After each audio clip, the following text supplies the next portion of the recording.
Assalamualaikum warahmatullahi wabarakatuh. Apa kabar Kofizen semuanya? Semoga kita selalu dalam lindungan Allah Subhanahu wa taala. Kofizen semuanya, ada sebuah teori yang menarik bahwa kehidupan tidak hanya ada di atas muka bumi, tetapi di dalam tanah, di bawah bumi itu juga ada kehidupan yang dirahasiakan oleh Tuhan. Kehidupan yang memang sengaja diciptakan oleh Tuhan untuk menunjukkan kekuasaannya. Di dalam Al-Quran, Allah Subhanahu wa taala menyebutkan, dan miliknya lah segala apa yang ada di langit dan apa yang ada di bumi dan apa yang ada di antara keduanya, serta apa yang tersimpan di dalam bumi, rahasia yang tersimpan di bawah tanah. Jika engkau mengeraskan suaramu, maka sesungguhnya Tuhanmu maha mengetahui sesuatu yang lebih kecil daripada itu.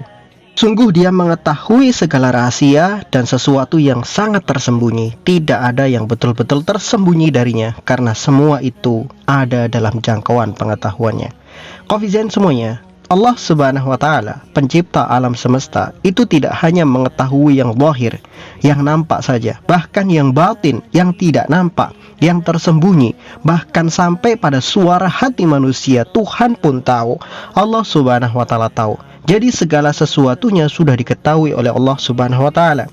Bukan hanya sekedar sesuatu yang besar, sampai kepada titik atom sekalipun. Allah tahu seberapa banyak atom-atom itu yang Allah Subhanahu wa taala ciptakan. Tidak ada satupun yang terlewatkan hitungannya. Wa kulla syai'in 'indahu bimiqdar. Dan segala sesuatu itu memang sudah ditakar oleh Allah Subhanahu wa taala dengan takaran yang pas. Di ayat yang lain Allah Subhanahu wa taala dan segala sesuatu itu kami ciptakan sesuai dengan kadarnya masing-masing. Jadi apa yang Allah Subhanahu wa taala sampaikan di dalam Al-Qur'an tentang pengukuran segala sesuatu, apa yang nampak, apa yang tidak nampak, semuanya telah diukur dengan ukuran yang pas sampai ke dalam inti bumi sekalipun, semuanya sudah disebutkan oleh Allah Subhanahu wa taala. Dan Allah Subhanahu wa taala menjelaskan bahwa bagi Allah Subhanahu wa taala bukan hanya apa yang ada di atas bumi, sampai yang ada di dalam bumi itu juga sudah Allah Subhanahu wa taala atur. Artinya Allah mengindikasi adanya kehidupan, adanya sebuah peradaban yang ada di dalam atau di bawah tanah. Dan kemungkinan juga para ilmuwan bisa membuktikannya. Dan ternyata memang betul, para ilmuwan membuat satu penelitian yang cukup panjang, sebuah eksperimen itu juga tidak main-main lamanya, sampai mengambil sebuah kesimpulan, ada kehidupan, ada sebuah fenomena di bawah permukaan bumi yang jauhnya itu sekitar 700 km di bawah permukaan bumi. Ada lautan dan juga kemungkinan ada kehidupan yang tidak seperti kehidupan di atas bumi.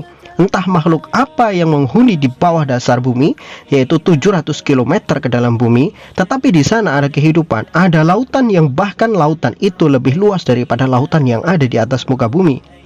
Lautan itu menyimpan air yang lebih banyak dari apa yang ada di lautan di atas muka bumi. Dan ada kehidupan, kemungkinan besar ada kehidupan di bawah sana yang menghuni laut itu, dan juga ada daratan di sana yang dihidupi juga dengan makhluk-makhluk yang lain. Tetapi kalau kita berbicara tentang Al-Quran, Allah Subhanahu wa taala hanya menyebutkan bahwa dunia yang kita tempati saat ini terbagi berbagai macam dimensi. Ada dimensi nyata yang kita sebut sebagai dunia nyata, dan ini dihidupi oleh manusia, binatang, hewan, tumbuhan, dan lain sebagainya yang kita lihat sebagai makhluk nyata. Sedangkan ada dimensi yang disebut sebagai dimensi gaib, sebuah dunia yang berjajar dengan bumi, ada di atas muka bumi, tapi kita tidak tahu di mana tempatnya. Mereka bersandingan dengan kita, tapi kita tidak bisa melihat mereka, tapi mereka bisa melihat kita.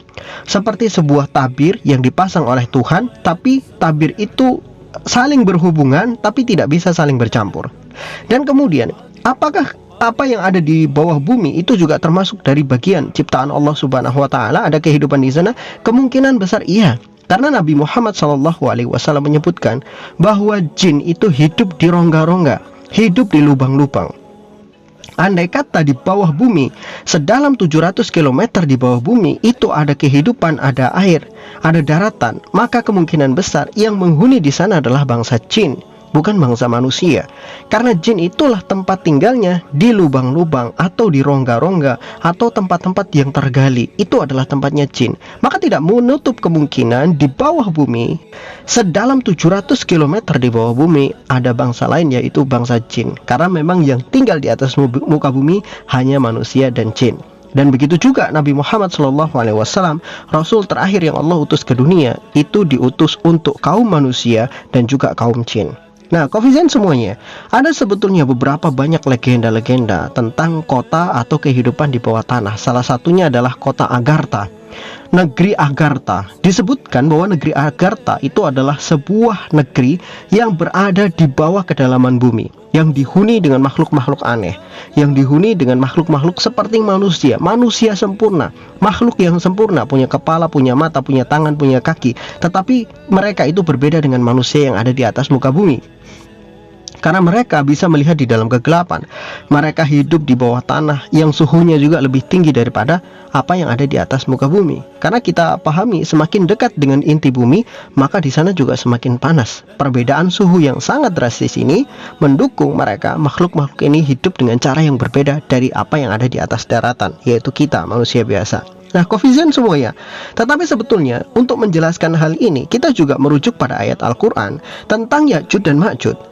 Ketika Allah Subhanahu wa Ta'ala mengurung Ya'juj dan Ma'juj, itu bukanlah satu daratan yang kemudian ditutup hanya dengan 2 gunung tertutupi, kemudian mereka tidak bisa kemana-mana. Tentu kalau sekedar hanya sebuah daratan kemudian dibuatkan benteng, mereka Ya'juj dan Ma'juj itu akan terlihat dari atas muka bumi. Kelihatan siapa mereka dan terlihat di mana tempat mereka disembunyikan. Dan mereka juga bisa saja lari dari tempat yang lain, karena daratan itu pasti dipisahkan dengan lautan. Gunung juga tidak mungkin mengelilingi seluruh daratan. Ada celah-celah di mana mereka itu pasti bisa kabur. Tetapi sampai saat ini Rasulullah SAW menjelaskan bahwa satu-satunya tempat yang bisa dilalui oleh Ya'juj dan Ma'juj dari tempat keluar mereka itu adalah gerbang itu, adalah tembok yang dibangun oleh Zulkarnain. Kalau tembok itu masih ada di sana, maka Ya'juj dan Ma'juj tidak akan pernah keluar dari sana. Berarti secara logika Ya'juj dan Ma'juj itu hidup berada di rongga di dalam bumi, seperti gua, dungeon bahasa kita. Kalau hobi baca manga, baca manhwa, maka kita akan pernah tahu tentang yang namanya dungeon. Dungeon itu sebuah daerah, sebuah rongga yang masuk ke dalam bumi, tetapi mereka itu punya peradaban. Jadi seperti dunia di dalam dunia. Jadi logikanya seperti itu. Kalau misalkan Ya'juj dan Ma'juj itu hanya dikurung di atas daratan, kemudian dipisahkan dengan tembok, mereka tentu bisa kabur. Tetapi kalau mereka hidupnya di dalam dungeon, sebuah rongga, sebuah gua yang memang langsung masuk ke dalam tanah, mereka hidup di sana, pintu di depan dungeon itu ditutup dengan tembok yang dibuat oleh Zulkarnain, maka wajar secara logika Ya'juj dan Ma'juj tidak akan pernah bisa keluar kecuali dia menghancurkan batu-batu dan juga tembok-tembok yang ada di depannya itu, yang dulu pernah dibangun oleh Zulkarnain untuk mengurung mereka. Karena Ya'juj dan Ma'juj itu sangat luar biasa ganas ya. Dan kalau kita melihat lagi di dalam hadis-hadis yang lain, Ya'juj dan Ma'juj jumlah mereka itu 1:100. Kalau manusia 1, jumlah mereka 100. Artinya manusia itu ya 1% dari jumlah Ya'juj dan Ma'juj. Segitu banyaknya manusia yang namanya Ya'juj dan Ma'juj, mereka tinggal di satu tempat. Kalau tempatnya adalah daratan, sudah pasti terlihat, sudah pasti ditemukan. Apalagi dengan alat-alat canggih saat ini. Ada satelit, ada internet, ada Google yang bisa jalan itu, Google yang cari peta itu, Google Maps dan sebagainya. Mereka selalu menelusuri di mana-mana tempat, tetapi tidak pernah menemukan di mana letak Ya'juj dan Ma'juj dikurung. Artinya Ya'juj dan Ma'juj dikurung itu bukan di atas muka bumi, tetapi berada di bawah bumi. Kehidupan mereka itu berada di sebuah gua yang sangat luar biasa besar. Di sana ada kehidupan yang dihuni oleh mereka, ada sumber air, ada sumber makanan. Gak mungkin ribuan tahun Ya'juj dan Ma'juj makan tanah, itu tidak mungkin. Pasti ada sumber makanan, pasti ada sumber air yang menunjang kehidupan mereka, sehingga mereka bisa beranak pinak, bisa hidup sampai hari ini, dan nanti akan keluar menjelang hari kiamat. Itu yang perlu kita pahami. Jadi artinya, kalau Al-Quran menunjukkan tentang kehidupan-kehidupan di bawah tanah, itu memang ada, dan ilmuwan juga menjelaskan bahwa potensi ada kehidupan di bawah tanah itu juga ada. Maka apa yang disampaikan di dalam Al-Quran semuanya benar. ada kehidupan di bawah tanah yang hanya diketahui oleh Allah Subhanahu wa taala, dan ada makhluk yang namanya Ya'juj dan Ma'juj yang itu Allah Subhanahu wa taala sembunyikan kehidupannya berada di bawah tanah. Kemudian kehidupan mereka, pintu masuk dan pintu keluar mereka dari tanah itu ditutup oleh Zulkarnain. Kemudian mereka tidak bisa lagi keluar dari tanah disebabkan pintu satu-satunya ditutup oleh Zulkarnain dengan dinding yang sangat luar biasa kokoh. Satu-satunya cara untuk mereka bisa keluar yang menghancurkan dinding itu. Maka dinding itu akan terus digali oleh Ya'juj dan Ma'juj, dan itu akan jebol nanti menjelang hari kiamat. Dan ketika mereka keluar dari tempat mereka tinggal, yaitu dari lubang yang sangat besar, dari gua yang sangat besar itu, mereka akan meluncur ke atas muka bumi. Mereka akan turun dari tempat-tempat yang tinggi, mereka akan menelusuri bumi-bumi, mereka akan menghancurkan semua yang mereka lewati, membunuh apa yang mereka lihat, dan memakan apa yang mereka temukan. Itulah Ya'juj dan Ma'juj yang sudah digambarkan oleh Al-Quran. Para ilmuwan sebagian besar sudah mendapatkan petunjuk tentang kebenaran itu.